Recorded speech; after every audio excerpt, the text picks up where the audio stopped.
الرحمن الرحيم الحمد لله رب العالمين والصلاة والسلام على أشرف الأنبياء والمرسلين وعلى آل بيته الطيبين الطاهرين.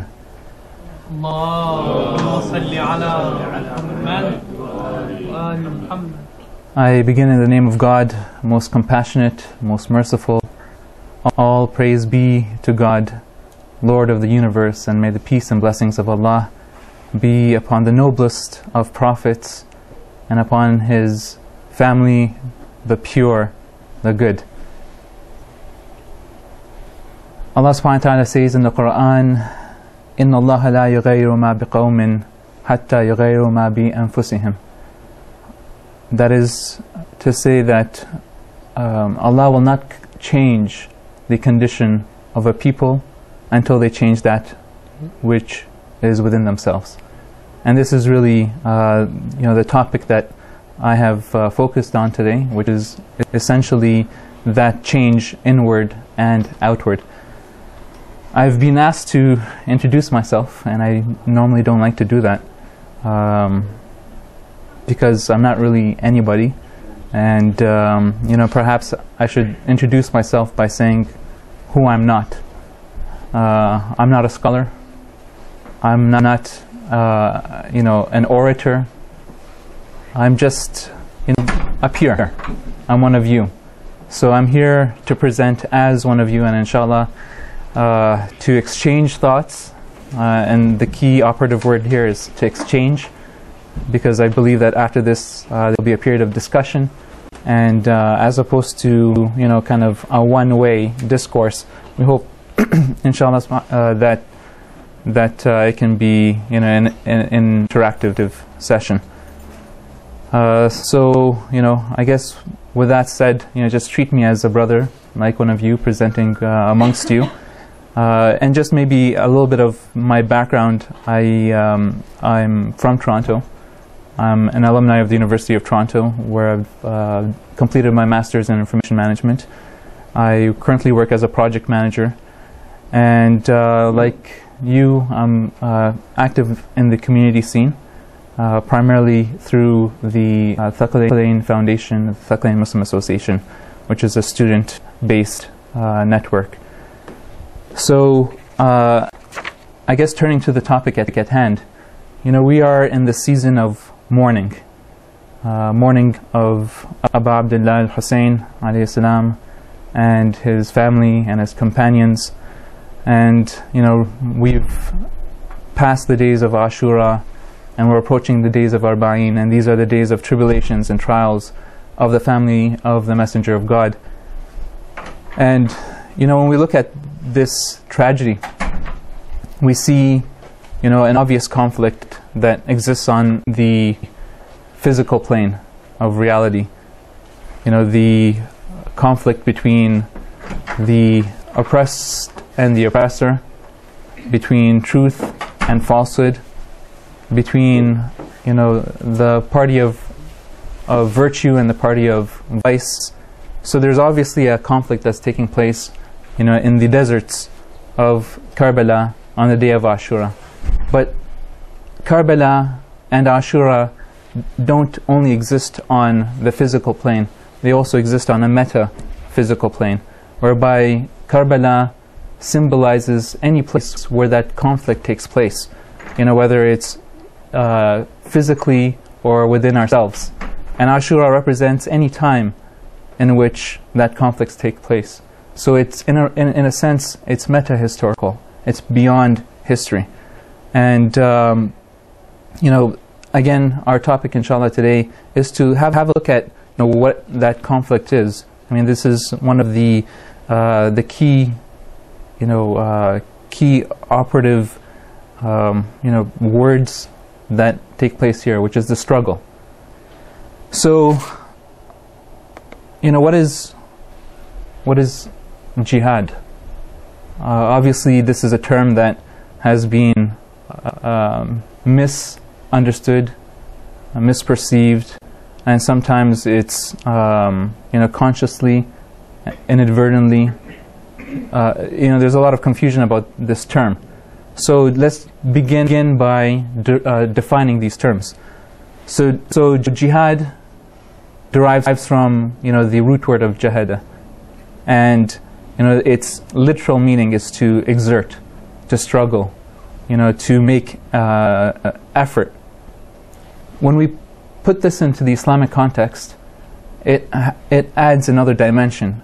Often when we find in the Quran the word jihad, it's followed by fi sabilillah, in the way of God.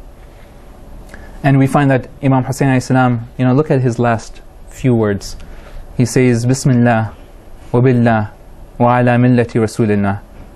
By the name of God, and by God, or for God, and for the sake of the message of the Messenger of God. So, his struggle is one that has been purely for the sake of Allah subhanahu wa ta'ala. Now, jihad, the struggle has various forms. The outer as well as the inner. So the outer is, one that is, perhaps, one that most people are familiar with, which is, something that's done in defense of faith, of the oppressed, of freedom. But there's also another dimension of that struggle, which is inward, and inshallah we'll elaborate on that a little bit further, which is, the struggle for piety and virtue and against our passions. So now let's again dwell a little bit more on the connection and the relation between Islam and jihad, and let's again take it back to the root. So Islam, as we know, is translated as submission. It's a way of life, a complete way of life, both on the individual level as well as the social level, in terms of submitting to the will of Allah subhanahu wa ta'ala. It's both an ideal as well as a process. Now, taking that into mind, that Islam is a complete way of life, and Islam means submission, then that submission, and this is what God requires. There seems to be maybe a contradiction between submission on the one hand and to struggle on the other, but these two are actually fit perfectly together when to submit requires to struggle, and this requires the struggle for us to be active in achieving the positive qualities in ourselves and removing the negative tendencies, and in ourselves as well as in society. So if we look at it from that dimension, then jihad has a very wide application. That just as how Islam is a complete way of life, and if it requires struggle, then that struggle also applies in all aspects of life. So let's again look at what Imam Hussein alayhi salam has said in reference to this struggle. Imam Hussein alayhi salam had said, "Inna al-hayata aqidatan wa jihada." Life is nothing more than conviction, aqidah, certainty, and jihad, struggle in the way of God, struggle towards that certainty. That's life in a nutshell, according to Imam Hussein alayhi salam. And what we find in the Quran, that Allah subhanahu wa ta'ala says, Ya ayyuhal ladhina amanu idha darabtum fi sabilillahi fatabayyanu.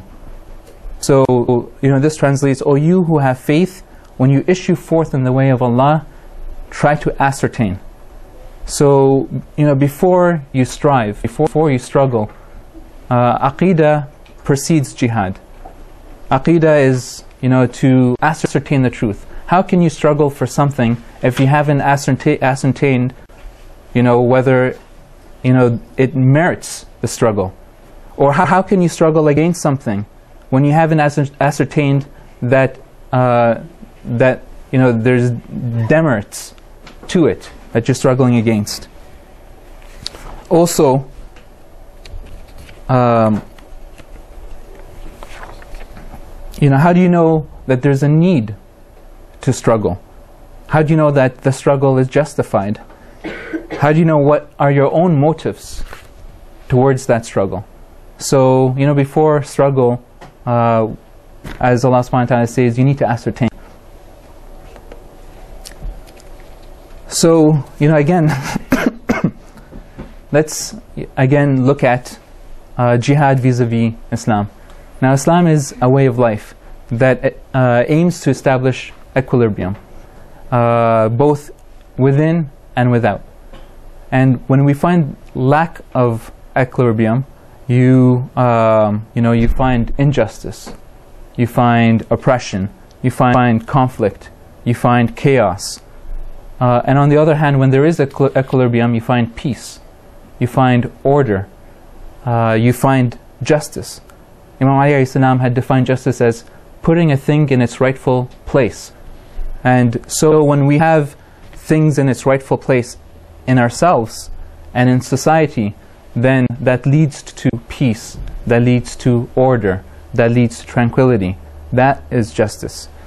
So, our duty as Muslims is to aim to establish that equilibrium, and that involves the struggle, jihad. So, this is part of the human condition.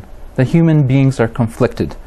We have an animalistic side and we have an angelic side. We have the what's called the nafs al-ammara. It's the self that incites us towards evil. Alaykum as-salam. And we also have the nafs al-mutma'inna, which is the self that seeks peace, that seeks tranquility. And it's kind of turbulent waters that the human condition is kind of given to forgetfulness, not remembrance, to ghafla. And this is the struggle that we have to go against. The human condition isn't one that is always in the state of remembrance, and that's what we try to achieve. And so we're always in the danger of disequilibrium.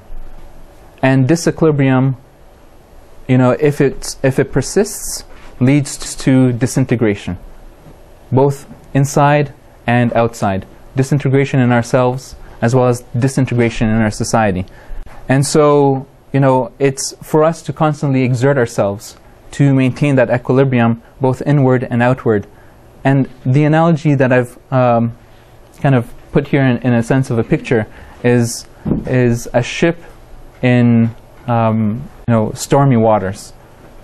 That it's very difficult to maintain that even keel. So a sailor in the murky water where there's turbulence and a storm has to always exert himself to maintaining that ship on an even keel and keeping it also towards that to the destination, to the goal. So that is basically kind of the framework of our discussion.